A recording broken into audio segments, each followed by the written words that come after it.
Bueno, hola a todos, bienvenidos nuevamente al podcast Explora FIME. El día de hoy tenemos otro episodio de divulgación científica y nos acompaña el doctor Jesús Emilio Camporredondo Saucedo. Buen día, doctor, muchas gracias por Hola, buenos días, acompañarnos. doctor. Bienvenido a este espacio Gracias donde por la tratamos de invitación. divulgar un poco de lo que hacen los investigadores. No, de nada, gracias a usted por venir. Y bueno, el doctor Jesús Emilio Camporredondo Saucedo tiene un doctorado en ciencias en ingeniería, en ingeniería en metalurgia y de licenciatura es ingeniero químico metalurgista. Él pertenece al cuerpo académico de metal mecánica y materiales avanzados.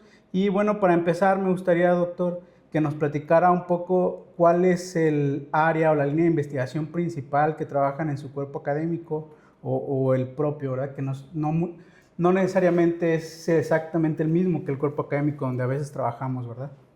Bueno, nosotros somos un cuerpo académico integrado por 4 doctores. Todos somos del área de la ingeniería metalúrgica y de materiales.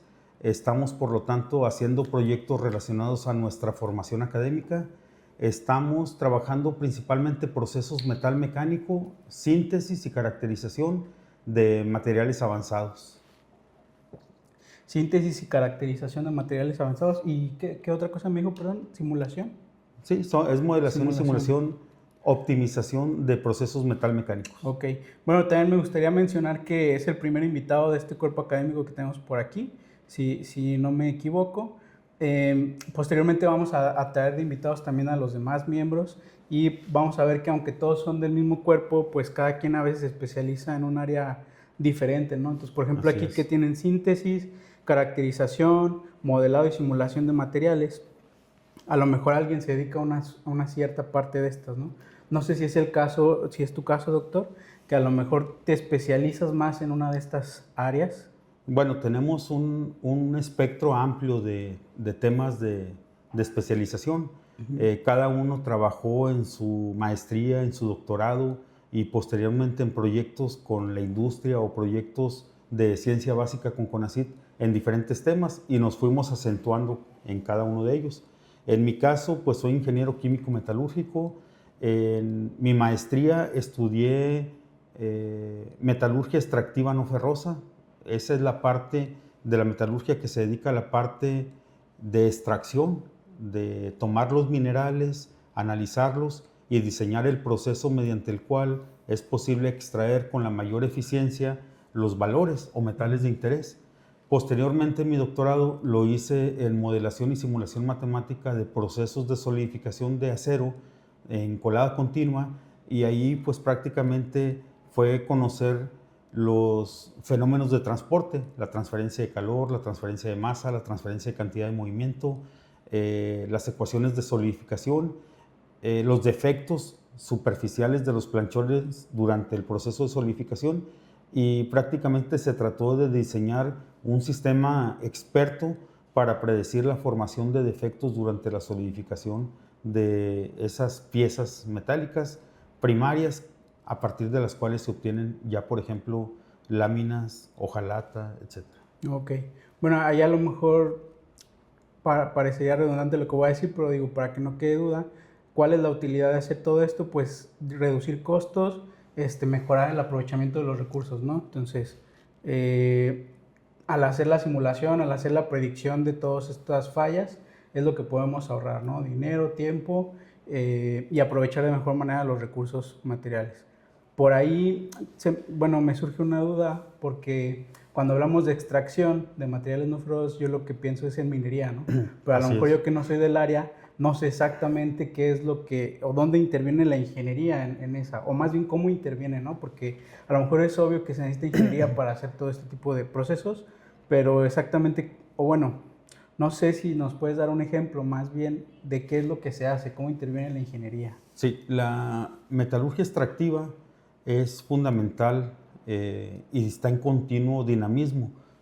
Constantemente se están desarrollando los procesos, se están optimizando porque el tenor de los minerales, o sea, la ley de los minerales, la concentración de los metales de interés en los minerales, pues cada vez es más pobre, ya que se empiezan a explotar históricamente los más ricos y conforme se va rezagando mineral de mayor ley, pues se van se van desarrollando, se van optimizando los procesos extractivos para poder obtener ese valor. Obviamente está apoyado por la tecnología. La extracción de metales tiene 4 líneas fundamentales, que son la pirometalurgia, en la cual se utiliza fuego; la hidrometalurgia, en la cual se utilizan soluciones solventes, se hace una lixiviación, eso significa una disolución selectiva del metal de interés; procesos electrometalúrgicos, a partir de electricidad se extraen los metales; y bueno, el beneficio de minerales, que es química de superficies, se cambia el comportamiento de la mezcla del mineral. El mineral es una mezcla de fases, es una mezcla de especies mineralógicas, y mediante la adición de algunos químicos se cambia el comportamiento de la superficie, y entonces ya se puede poner en un proceso de concentración, por ejemplo, en una columna de flotación, en una celda de flotación, y la interacción con aire y con agua del mineral va a ser diferente. Algunas partículas se van a comportar de forma hidrofílica, otras de forma hidrofóbica, y de esa manera se van a obtener 2 corrientes. Una que es arrastrada por burbujas de aire, que va a ser el material normalmente el rico, y el material pobre se va a precipitar en la solución líquida, y entonces ya obtenemos un beneficio. Hasta ahí solamente retiramos una fracción de ganga, y ya después sigue el proceso en el cual se separa por completo el metal. Ok, ya veo. Bueno, entonces ahí como mencionas, hay varios tipos de energías que se pueden utilizar para extraer esos minerales, y entonces lo que nos interesa es buscar la manera de optimizar el proceso, ¿no? A lo mejor que consumamos la menor energía posible, y principalmente yo creo que degradar lo menos posible el material que queremos extraer, ¿no? O el mineral que queremos extraer. No sé si eso pase realmente, o sea, si se degrade, Sí. y es parte de lo que buscamos.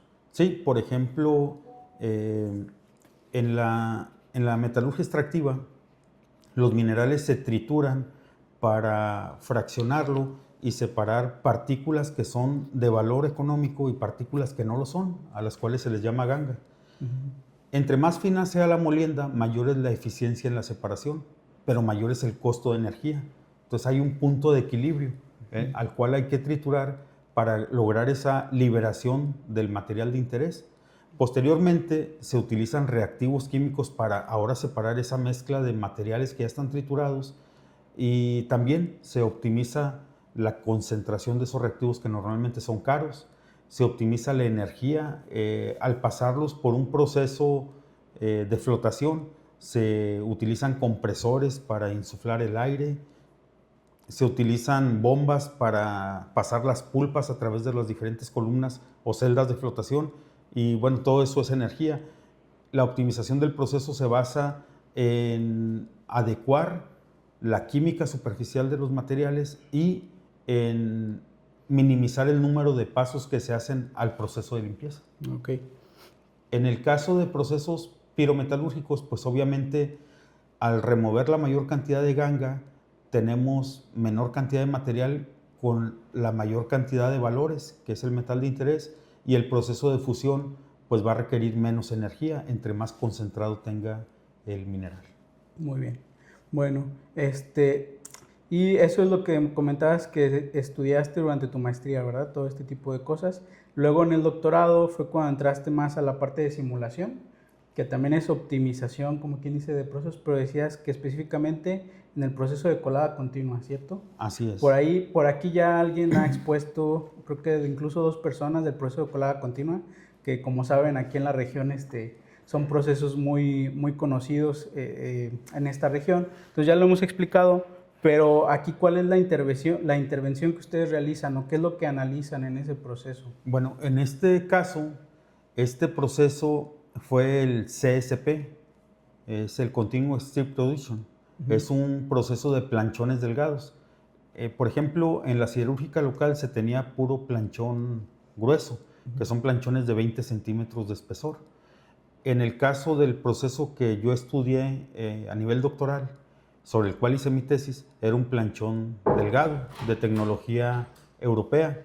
Entonces, en ese caso teníamos, el planchón es de 5 centímetros, y obviamente la solidificación es más acelerada, es más rápida. La extracción de calor es más intensiva y por lo tanto pueden ocurrir mayores choques térmicos y eso induce defectos superficiales. En la colada continua, una vez que se forma la coraza del planchón, que se forma una película, una capa sólida, esa se va engrosando conforme va descendiendo el planchón porque sigue siendo sometido a extracción de calor por boquillas rociadoras de agua o de neblinas, que es una combinación de agua con aire. Además hay rodillos de soporte que también extraen calor. Entonces se trata de que la solidificación termine en un parámetro que se llama longitud metalúrgica, normalmente 6, 7, 8 metros abajo del molde termina la solidificación. Cuando se solidifica un planchón delgado, la extracción de calor es muy acelerada, es más rápida, los coeficientes de transferencia de calor por convección son más altos y por lo tanto el material está sometido a mayores tensiones térmicas. Cuando una zona de la superficie está bajo enfriamiento y luego está libre de enfriamiento, ocurren gradientes térmicos que inducen un esfuerzo térmico. O sea, el material tiene en una zona mayor dilatación térmica que en otra y entonces esa diferencia en dilataciones genera una interfase donde se concentran esfuerzos y se producen grietas. Ese planchón que tiene grietas, cuando pase por el proceso de laminación, cada una de las grietas se va a oxidar, ya no va a pegar folder con folder o pieza con pieza y se va a maximizar en la longitud de rolado. O sea, el planchón disminuye su espesor, se mantiene el ancho y aumenta su longitud. Entonces esas grietas van a crecer en forma longitudinal y se van a maximizar de tal manera que cuando se corten las piezas de placa o de lámina y se le dé un proceso mecánico, un proceso de conformado mecánico o de deformación, en esas zonas va a fallar el material.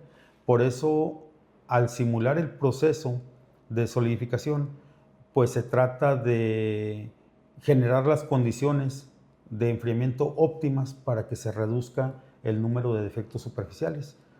Aquí es importante señalar que esas tecnologías las adquieren empresas del país, son extranjeras y están diseñadas y traen manuales operativos para una cierta gama de aceros. Pero conforme a la empresa fundidora se le piden otro tipo de grados de acero con otras composiciones químicas, ya no hay una cédula operativa en el manual que les diga cómo operar las boquillas rociadoras de agua para enfriar y las velocidades de extracción del material. Entonces de lo que se trata es de explorar hacia nuevas aleaciones de acero con propiedades termofísicas diferentes, simularlas y ver cuáles serían las condiciones de enfriamiento óptimas mediante las cuales se logra minimizar la incidencia de defectos. Muy bien. Que pues, digo, ahí de manera muy sencilla, yo creo que lo que pasa es como cuando te dice tu abuelita que no salgas de lo caliente a lo frío que te va a torcer la cara, ¿no? O sea, es lo mismo. Bueno, el cambio de temperatura justamente es como una tensión que se aplica, ¿no? Sobre el material y es lo que produce esas fallas, ¿no? Así es. Bueno, y por ahí lo que me llama la atención es cómo se hacen esas simulaciones. Por ejemplo, aquí hemos hablado de la simulación por método del elemento finito, que normalmente simulan una pieza y luego simulan, por ejemplo, cómo es el flujo térmico en esa pieza, ¿no? No sé si es lo mismo o es algo diferente lo que hacen aquí ustedes. Bueno, todo parte de las ecuaciones que gobiernan al fenómeno de transporte, en este caso la transferencia de calor. Hay diferentes mecanismos, hay 3 mecanismos de transferencia de calor. Desde el material líquido, pues fluye el calor por conducción y por convección hacia la pared con el molde. Y una vez que sale del molde, el corazón del planchón está todavía líquido. Y empieza la transferencia de calor por conducción, por convección, pero cada vez hacerse más importante el mecanismo de la conducción, ya que el material se convierte en sólido y la convección ocurre en fluidos. Y ahí empieza una condición a la frontera, a cambiar una condición a la frontera. Desde la superficie del planchón empiezan a extraerse el calor tanto por radiación, aunque el principal mecanismo es convección forzada, de hecho, porque tenemos boquillas rociadoras que están proyectando gotas de agua muy finas sobre la superficie a muy alta velocidad, o neblinas, porque hay boquillas que combinan aire con agua para maximizar la velocidad de esas gotas y la pulverización del chorro. Y entonces cada una de esas boquillas tiene un tipo de huella. Algunas son rectangulares, otras son cuadradas, otras son circulares, de cono hueco, de cono completo. Esa es la huella en la cual distribuyen el fluido de enfriamiento. Y la intensidad de enfriamiento que se logra con cada una de esas boquillas es diferente. Entonces, se puede reconfigurar toda la zona de enfriamiento secundario en la colada continua para mejorar ese enfriamiento, hacerlo más uniforme y reducir gradientes térmicos. Ese proceso es particularmente complejo, como decía, por la velocidad de extracción del planchón. En un planchón convencional, la máquina está colando aproximadamente a 1 metro por minuto. En un planchón delgado, la extracción del planchón es aproximadamente de 6 metros por minuto. Eso es para compensar la capacidad de producción, la capacidad de procesamiento. Obviamente, cuando tenemos un planchón grueso, pues el número de pases que se da en el proceso de laminación es más grande para reducirlo hasta una hojalata o una placa. Y la ventaja del planchón delgado es que con un número menor de pases se obtiene un espesor más, o el mismo espesor que se obtendría con mayores pases en el planchón delgado. Obviamente todo eso es costo de energía de procesamiento. En el caso del planchón delgado, la tecnología pues es más reciente. Ahorita ya estamos hablando de que tiene alrededor de 40 años que empezaron los primeros procesos de colada continua de planchón delgado. Han ido evolucionando esos procesos, se han ido afinando los parámetros de procesamiento para producir con la mayor calidad y eficiencia posible, y la gama de grados de acero que se pueden colar con ese tipo de máquina pues también ha ido aumentando debido al mayor entendimiento, a la mayor comprensión del proceso. Eso está obviamente facilitado por herramientas como la modelación matemática y simulación del proceso. Bueno, tenemos las ecuaciones entonces que gobiernan la transferencia de calor. Esas son ecuaciones diferenciales parciales y muchas veces la solución analítica es compleja. Entonces se generan soluciones numéricas. ¿Qué significa eso? Pues que se discretiza el dominio de cálculo, en este caso sería el volumen tridimensional del planchón.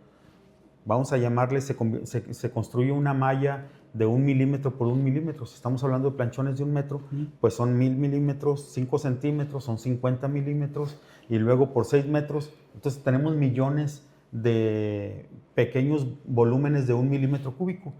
A cada uno de esos volúmenes de control están gobernados, obviamente, por las ecuaciones de transferencia de calor. Son leyes universales. Y entonces se resuelve, se discretiza esa ecuación. Puede ser elemento finito, volumen de control, diferencias finitas. Las diferencias finitas pueden ser progresivas, regresivas, centrales. Cada una tiene diferentes requerimientos de capacidad computacional. Y bueno, se transforma la ecuación diferencial parcial en ecuaciones algebraicas, se aplican a cada uno de los nodos, se genera un sistema de ecuaciones lineales que se resuelven por métodos iterativos, por ejemplo, de relajación sucesiva, o el método de Gauss-Seidel o de Gauss-Jordan, etc. Y con esos métodos se obtiene la temperatura superficial en cada uno de esos nodos. De ahí se construyen unas gráficas que son tipo termográficas, son mediante colorimetría, donde el azul representa las temperaturas más bajas, el rojo las temperaturas más altas, y se analizan los gradientes térmicos. Al mismo tiempo, dentro del programa se indica qué gradientes de temperatura hay que reportar como casos especiales para indicar que ahí se está generando un posible defecto. Y de esa manera también se puede ubicar mediante estas simulaciones la posición de defectos o las zonas en las que inciden con mayor frecuencia los defectos. Mientras menor sea la magnitud del gradiente, ¿es menos probable que tenga algún defecto en esa zona? Así es. Hay una relación entre la magnitud del gradiente y la cantidad de defectos que se producen. Bueno, ¿y qué es el gradiente térmico? Por ahí, si alguien no sabe. Pues es la diferencia de temperaturas entre dos zonas vecinas. ¿Por qué hay diferencias de temperatura? Por ejemplo, el planchón tiene una sección rectangular. Las esquinas disipan mayor cantidad de calor porque tienen mayor cantidad de área por unidad de volumen de material. Entonces, esas son zonas en las que se disipa mayor cantidad de calor. Además, los coeficientes de transferencia de calor por convección locales también pueden variar por el chorro de agua que no es uniforme en toda la superficie. Así también el mecanismo de la radiación puede tener variaciones debido al factor de forma o al factor de vista del material. La radiación es influenciada por el factor de vista y obviamente cada parte del planchón tiene diferentes proyecciones de calor. Ok. Bueno, ¿también hacen pruebas experimentales aparte de las simulaciones? Por aquí hemos hablado que a veces es complicado, sobre todo porque este tipo de máquinas se encuentran en la parte industrial, ¿no? En la parte productiva, y es difícil hacer pruebas experimentales, pero no sé desde tu experiencia cómo lo han trabajado. Bueno, en el centro de investigaciones, que es el CINVESTAB, Unidad Saltillo, en el que yo hice mi doctorado, había bastante equipamiento. Entonces sí se hacían desde modelos fríos para simular la fluidinámica. Se tenía, por ejemplo, la técnica de velocimetría por imagen de partículas, en el cual a un fluido de ciertas propiedades físicas se le ponía otro fluido inmiscible, por ejemplo, agua y aceite, simularían un líquido y una escoria. Se le ponían partículas trazadoras, por ejemplo, un polímero que tuviera la densidad igual a la del agua para evitar sedimentación o flotación, que quedaran bien suspendidas. Y entonces, mediante un haz de luz, un rayo láser en forma plana, que estaba controlado por un osciloscopio, mandaba dos flashazos y la cámara que filmaba el evento a alta velocidad veía a la misma partícula en dos posiciones distintas. Al haber en la apertura del obturador y los dos flashazos se generaban como si fueran dos fotografías traslapadas. Entonces veíamos la misma partícula en dos posiciones diferentes y mediante un software se determinaba el vector de velocidad y se podían conocer toda la fluidinámica. Esa era una prueba física para validar mediante un modelo físico el perfil de velocidades que se podía calcular por simulación. Bueno, estoy hablando específicamente de ese caso y de esa línea de investigación en la cual incursioné durante mis estudios de doctorado. Pero más adelante, pues hemos hecho proyectos aquí dentro de la universidad y mediante colaboraciones, pues sí montamos técnicas experimentales para hacer las validaciones o estamos hablando de la modelación y simulación matemática de procesos. Cuando hacemos síntesis y caracterización de materiales, ahí la actividad es más de experimentación. Bueno, y justamente me gustaría también ahora cambiar a esta otra área, que es la de síntesis y caracterización. ¿Cómo hacen esa síntesis? ¿Cómo caracterizan un material? Me imagino que son materiales también metalmecánicos, ¿verdad? Por el área que hemos estado trabajando. Sí. Pero ¿cómo lo hacen?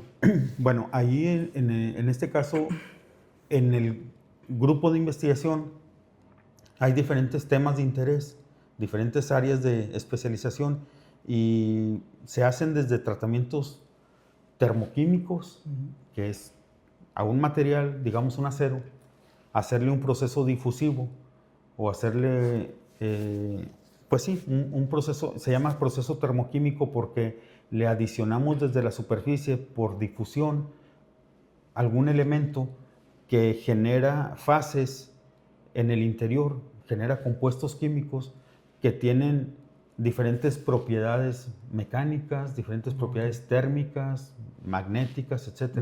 O sea, modificamos sus propiedades mediante la difusión de elementos químicos a una pieza. Ajá. Eso sería un tratamiento termoquímico. Un tratamiento termomecánico es aquel en el cual, mediante conformado mecánico o deformación, modificamos sus propiedades mecánicas. Sabemos que un material, cuando se deforma, se generan en su estructura cristalográfica defectos internos, y esos defectos inciden sobre su resistencia mecánica. Okay. Normalmente se endurecen cuando introducimos defectos por deformación. Esos serían procesos termomecánicos. Los procesos térmicos son aquellos en los cuales simplemente, mediante ciclos de calentamiento, empape y enfriamiento, obtenemos diferente microestructura al final, y con ello modificamos las propiedades mecánicas. Para un mismo grado de aleación, mediante diferentes tratamientos, o termoquímico, o termomecánico, o térmico, podemos modificar las propiedades para una aplicación dada. Okay. Optimizarlas, digamos. Y esto es a lo que nos referimos con síntesis, a esta manera. Esa es una parte del procesamiento de los materiales. La síntesis es otra cosa, es unir. Síntesis significa unir diferentes materias primas o diferentes precursores para generar un producto que tiene propiedades y prestaciones superiores a sus materias primas, y que tienen aplicaciones específicas. Siempre que modificamos, que hacemos un proceso de transformación de materiales, pues buscamos la utilidad, buscamos darle valor agregado. Entonces, los procesos de síntesis tienen como principal enfoque transformar materias primas que son abundantes o que son relativamente económicas en materiales que tienen un mayor valor agregado y que son útiles para aplicaciones muy específicas. ¿Y cuáles son las propiedades que interesan en este tipo de materiales? Las propiedades se clasifican. Hay una clasificación de propiedades, desde propiedades mecánicas como dureza, como resistencia a la tensión, propiedades mecánicas como resistencia al desgaste, o sea, aumentar su resistencia tribológica por fricción. Propiedades, por ejemplo, magnetorreológicas. Recientemente terminamos un proyecto en el cual a un residuo siderúrgico, que eran mezcla de óxidos de hierro, los transformamos por la técnica de síntesis de coprecipitación química en nanopartículas de magnetita, las pusimos en un fluido portador, un aceite oleico, las modificamos previamente esas partículas para que se suspendieran bien en el aceite oleico, y generamos un fluido magnetorreológico. ¿Qué es un fluido magnetorreológico? Pues es un material en el cual, cuando se le induce un campo magnético, se modifica, reacciona con ese campo magnético y se modifica su viscosidad. Lo pasamos de comportamiento newtoniano a comportamiento, por ejemplo, dilatante sí, principalmente dilatante. ¿Qué significa eso? Que prácticamente lo convertimos en un sólido bajo la acción del campo magnético, o podemos manipular en un rango su viscosidad en función de la intensidad de la densidad del flujo magnético que le induzcamos. Ese sería un fluido magnetorreológico, y son muy útiles actualmente en la robótica. Actúan como si fuera un músculo. Le ponemos una bobina, lo ponemos sobre un conducto que tenga una bobina alrededor, se le induce el campo magnético y el material modifica su forma o modifica su resistencia a la deformación, y de esa manera podemos hacer un frenado, o podemos atenuar un deslizamiento de un pistón a través de ese fluido, etc. Muy bien. Sí, y pues no necesitan tener contacto directo, ¿no?, con el material. Exactamente. Muy bien. No, pues muy interesante. Y para terminar, pues yo creo que la última pregunta no me quiero ir sin responder, es ¿qué son materiales avanzados, o cómo sabemos que un material se denomina como avanzado? Son materiales que poseen prestaciones muy superiores a los tradicionales. Si nosotros vemos la evolución de los materiales en el tiempo, podemos ver que las resistencias mecánicas se han incrementado. Por ejemplo, los aceros tenían cierta resistencia, ciertas durezas, límite en función del tiempo. Históricamente, actualmente tenemos aceros que tienen prestaciones mucho más altas. Materiales avanzados también son aquellos materiales inteligentes materiales que reaccionan a un estímulo y modifican una propiedad. Okay. Un ejemplo muy simple, por ejemplo, el vidrio fotosensible, aquel que cuando se expone a los rayos del sol se oscurece, es un material inteligente. Okay. El mismo material magnetorreológico que mencioné hace un momento es aquel que reacciona al campo magnético. Hay materiales que reaccionan al flujo eléctrico, hay materiales que reaccionan al calor, que son termosensibles, sí, y modifican esas propiedades convenientemente para ciertas aplicaciones. Muy bien. Bueno, ahí también se me hace interesante que mencionas que han ido evolucionando los materiales, ¿no?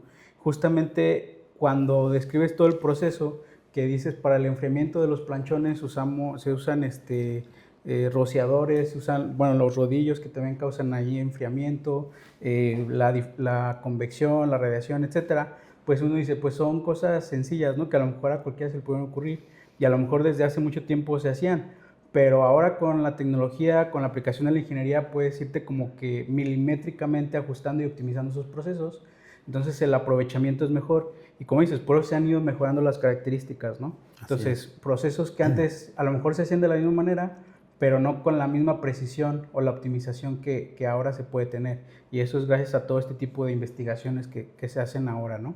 Es correcto. Y también quisiera pues recalcar, como ya vieron, hay un montón de fases en el proceso, en este caso, bueno, lo de colada continua, que habíamos hablado nada más de la parte del molde, simulaciones donde puedes modificar características y propiedades del molde, impacta directamente también en los defectos de los planchones, pero ya vemos que no nada más es eso, también son los rociadores, incluso yo creo que el material, la forma de los rodillos, la velocidad, un montón de cosas, y en todas esas pequeñas partes uno puede intervenir, estudiarlas, analizarlas y hacer propuestas de mejora, ¿no? Entonces yo creo que en todos lados hay una gran oportunidad para involucrarse en proyectos de investigación. Como siempre, esto, aparte de divulgar, es también una invitación a todo el público para que se incluyan este tipo de proyectos, que participen y pues que aprendan un poco más, y si les interesa, yo creo que todos son bienvenidos, ¿verdad, doctor? Así es, Principalmente correcto. Creo que va enfocado un poco a los alumnos, entonces cualquiera que le interese se puede acercar con el doctor o con todos los doctores que han estado por aquí. Y para cerrar, yéndonos un poco por este camino de abrir las puertas a todo aquel que esté interesado, no sé si le gustara dejar algún consejo o recomendación para alguien que quisiera involucrarse en este tipo de proyectos, doctor. Pues sí, yo creo que a los jóvenes que tenemos aquí en la facultad, decirles que se tengan mucha confianza, que no caigan en el síndrome del impostor. Muchas veces piensan ellos que no tienen el suficiente talento, la suficiente preparación. Para mí ha sido muy satisfactorio dirigir muchas tesis dentro de esta facultad y me he encontrado con alumnos súper talentosos que han hecho cosas y han aportado ideas mucho más allá de las que se les planteó inicialmente. Yo los invito a que trabajen, a que se involucren, a que rompan ese paradigma de que la investigación o es aburrida o es muy demandante o cuesta muchos sacrificios. Yo creo que la investigación es divertida, yo creo que la investigación es apasionante y bueno, actualmente estamos trabajando con empresas, estamos vinculados con empresas y estamos desarrollando materiales funcionales de muchas aplicaciones. Un ejemplo, estamos trabajando con un grupo cementero de presencia a nivel nacional que nos está financiando proyectos muy buenos. Ya generamos concreto celular, que es un concreto espumado de baja densidad, de mucho aislamiento acústico, de mucho aislamiento térmico. Estamos trabajando sistemas de encofrado para vaciarlos y obtener elementos constructivos o piezas habitables ya completas. Todo esto se está haciendo mediante simulación también. Estamos trabajando concretos fotoluminiscentes. Son aquellos concretos que están dopados con un cierto químico que tiene un cierto tipo de enlace, no voy a irme a detalles, pero bajo la radiación de la luz, sobre todo la luz ultravioleta, quedan cargados y se iluminan en la oscuridad por sí solos. Tenemos materiales fotocatalíticos, estamos desarrollando concretos fotocatalíticos. Son aquellos que son ideales, por ejemplo, para hacer el repellado en naves industriales o en talleres en las cuales hay muchos solventes, hay se le llaman COPS, compuestos orgánicos volátiles. Son productos de la evaporación de resinas, de pinturas, de esmaltes, de solventes, etc. Y son dañinos para la salud humana. Entonces, estos materiales actúan como un catalizador impulsado por la radiación ultravioleta. Se ponen lámparas incidiendo sobre la pared y ahí los compuestos orgánicos son encapsulados, son descompuestos. Baja obviamente el olor en esos espacios, baja la concentración. Son materiales que hemos desarrollado y que sabemos que muy pronto pueden estar en el mercado nacional. Sí. Son ideas innovadoras. Han trabajado alumnos muy, muy buenos en esos proyectos y bueno, cada vez estamos profundizando más hacia la producción de componentes que resuelvan problemas prácticos de la sociedad y que generen nuevos productos para resolver, para dar solución a necesidades de la sociedad y de la industria en general. Muy bien. Bueno, pues ahí está, chicos. Los que gusten acercarse, todos son bienvenidos. Son temas muy interesantes, temas que tienen un impacto en los problemas de la actualidad, de la sociedad. Y pues bueno, no me queda más que agradecerte, doctor. Muchas gracias por acompañarnos, por compartirnos todo lo que hacen por aquí dentro de FIME. Y pues bueno, chicos, muchas gracias a todos por estar otra vez aquí. Nos vemos en un próximo episodio. Recuerden darle like, suscribirse, y seguimos en el siguiente episodio. Hasta luego. Saludos, gracias.